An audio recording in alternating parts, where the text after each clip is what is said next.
Museum in Lehi, Utah, and we have a pretty extensive Native American collection, and some of this is only a few hundred years and some of it dates back all the way to the Ice Age and everywhere in between. The points, pretty much all of the points in this case are found either from the west side of Utah Lake or from one valley to the west in a canyon called West Canyon, which is just north of Cedar Fort. And those areas were inhabited by the Fremonts about 2,000 years ago to about 1,500 years ago. And also in the past several hundred years, the Timpanogos Ute tribe lived there. Most of these smaller points that archaeologists call bird points were used to take prey up to the size of deer, and most of these are Ute points. There are a few Fremont points in there as well. And there's flint, chert, agate, fused and heat-treated quartzite. There's a little bit of everything, all different types of stone. Talk about maybe that stuff.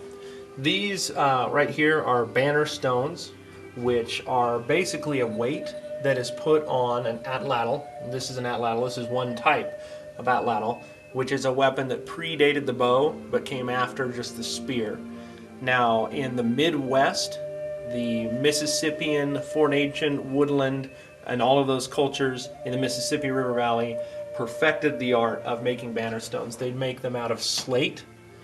And so these three pieces here, these two pieces here, this piece, and this butterfly banner stone here, those all came from the Mississippi River Valley. And they're all made out of chert. I mean, sorry, not chert. They're made out of slate, a compressed slate.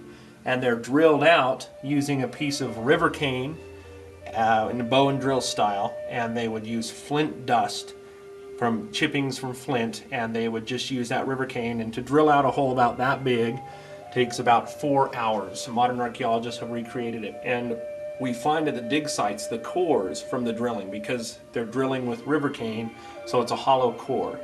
Now, again, the atlatls of the east were very advanced. Here in the west, they were more simplified.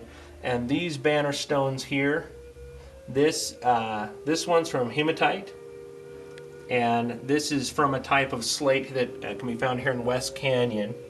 And these are some banded slates. But these three and this one are simple banner stones that are just meant as a weight to give a little more force to the atlatl when it's thrown.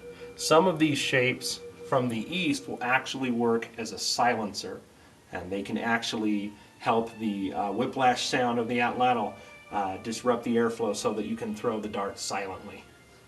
Now these all along here, size-wise, are far too heavy and too big, being made out of stone, for a typical arrow used to shoot and hunt deer-sized game, and they're too small for a throwing spear. Size-wise, these are believed to be atlatl dart tips that would go on a dart such as this, although some of them could just be knife blades.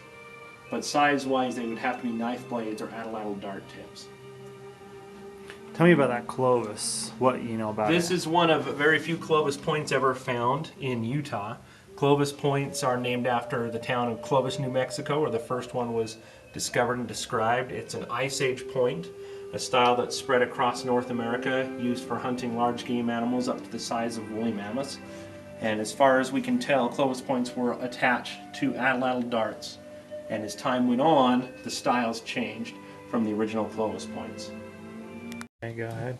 In this middle case, there are a lot of points here that archaeologists call Shoshone knives. Now those were found at Ute encampments, but it's normally made out of banded tiger chert or what's called sugar quartz, which is a type of compressed quartzite found in Wyoming. So the Wyoming Shoshones would make these, and they would trade them back and forth with the Utes here in northern Utah, and apparently they were a highly coveted item. Now archaeologists call them Shoshone knives just because they came from the Shoshone. We don't know for sure if they were knives. They often have a little bit of a curve. They do look very similar to drills. True drills over here you can see are usually very skinny, and most drill pits were made out of broken arrowheads. That was a way to salvage them. And these were attached to a bow and drill, and in that way tribes had access to a form of power drill. It was a human-driven power, but it was still a power drill for drilling through shells and wood and bone. And then there's a mix in this case also of more Shoshone knives and drill bits. But these are pretty hot items for archaeologists to find, these Shoshone knives, and they're very commonly found on the west side of Utah Lake and again up West Canyon in north end of Cedar Valley. What can you tell me about these right here in the corner? These, is that authentic stuff found from here? These were all found in West Canyon, and as far as their dating and where they were found, they were actually found in mounds, which looking back must have been pit houses that had collapsed in West Canyon. So they're again made out of that slate. I've actually found some of the raw material and carved some of it myself just with a pocket knife. It's fairly soft stone, fairly easy to grind through. There's a good supply of it up that canyon, up West Canyon and in that area. But that was fairly continually inhabited by the Fremonts and then later on by the Utes. Was it found here in Utah around this area, or was it brought in from other states? This here is local from West Canyon. So local. The stone itself is also from that same canyon. Cool. It's about 20 miles from here. Go ahead with that. On these eccentric pieces here that are carved out of the slate, the West Canyon slate, that some of them are very obviously animals, some seem to be human figures, some seem to be decoration, and some certainly seem to have significance. The piece on the upper right corner there with the circles and the lines has often been said by many museum visitors to have religious significance and ties into degrees of heaven. And those could all be good guesses or educated guesses, but in the end, all of these, they're not a written language, so personal interpretation is the best you can ever get. What did you say those symbols might have meant, according to some of the stories, as far as the circles and stuff? According to some of the stories, there's even been stories that it has religious context, that some of the circles represent 12 apostles, and that 3 degrees of glory above heaven on the top there. And certainly anything's open to a possibility. But unless you actually went back in time and asked the person who made it, you could never know for sure. Okay, and then this is more of them up here that have just some lines. Some of these look a little more decorative, and some people believe that these could be gaming pieces for some form of gambling or some sort of game that was played. It could just be somebody doodling. Often, many tribes had vision quests that young men would go on, and often they would bring a rock back with them after going on such a vision quest. The Fremont tribe is far enough back, we don't know if that was a practice they had or if any of these stones had religious meaning or not. And just start talking about just what you told me. On the bottom of these cases, there's manos metates, which are used for grinding corn and also grinding rawhide into hide glue, just anything you needed a coarse grinding stone for. We have a small sampling of them here. We actually have hundreds here at the museum. Most are not on display.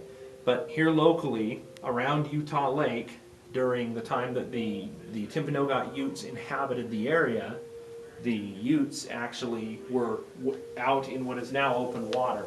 Utah Lake during that time was much more shallow, and so an area that is close to the beach but underwater currently still has villages and artifacts and hundreds, if not thousands, of manos and metates still out there in Utah Lake.